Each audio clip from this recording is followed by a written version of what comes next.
Asante sana. Nashukuru Mwenyezi Mungu kwanza tumefika hapa salama. Pili tuko tayari katika mechi yetu ya JKT ya kesho. Kwanza tuwaheshimu JKT na tuwashukuru manaki saizi ndio viongozi katika jadwali letu.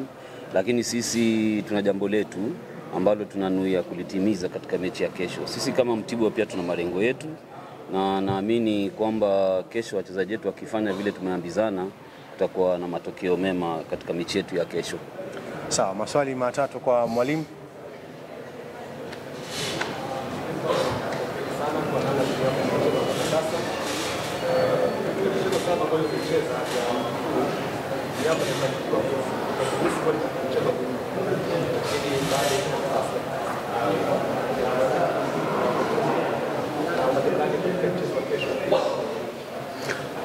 Kwa kweli tumefanyia kazi jinsi timu yetu inavyocheza bila mpira. Maana mechi inakuwa na nyakati 5. So nilipokuja niliona kuna shida kidogo katika nyakati mbili. Nyakati ile tunataka kufunga kule na nyakati ya uzuiaji. Naamini tumelifanyia kazi na kesho tutakuwa na matokeo tofauti katika uchezaji wetu bila mpira. Swali la pili kwa mwalimu.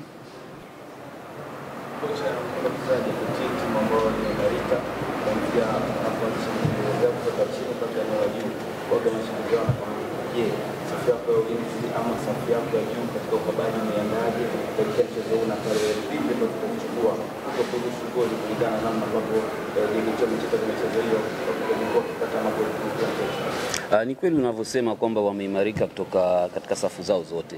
Lakini sisi kama sisi tumejiandaa vilivyo kuboresha uchezaji wetu tukiwa na mpira na pia kuboresha uchezaji wetu saa zile hatuna mpira. So naamini katika mechi ya kesho wachezaji wetu ikiwa tatekeleza mambo ambayo tumeambizana itakuwa kitu chema na matokeo yatapata matokeo mazuri ambayo tunayatafuta.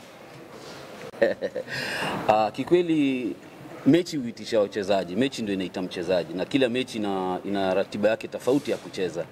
So katika mechi ya kesho tutaangalia ni nini kinahitajika na ni nani anastahiki kuanza ama kukaa nje. Sawa, mwalimu nikushukuru sana, nikutakia kila la heri kuelekea mchezo wa kesho. Shukrani.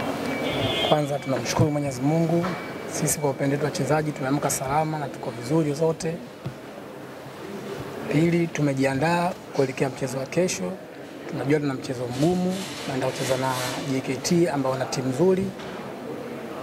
Lakini sisi tunasikiliza mwalimu, kufuata maelekezo yake ili kwenda kupambana kwenye mchezo wa kesho kupata matokeo. Sawa, maswali kwa mchezaji. Sisi kama wachezaji tuna morali kubwa sana kutokana na mchezo ulioisha, tumefanya vizuri na pia tunataka tufanye muendelezo pale tulipoishia ili kwenda kufanya vizuri zaidi michezo inayofuata. Swali la pili kwa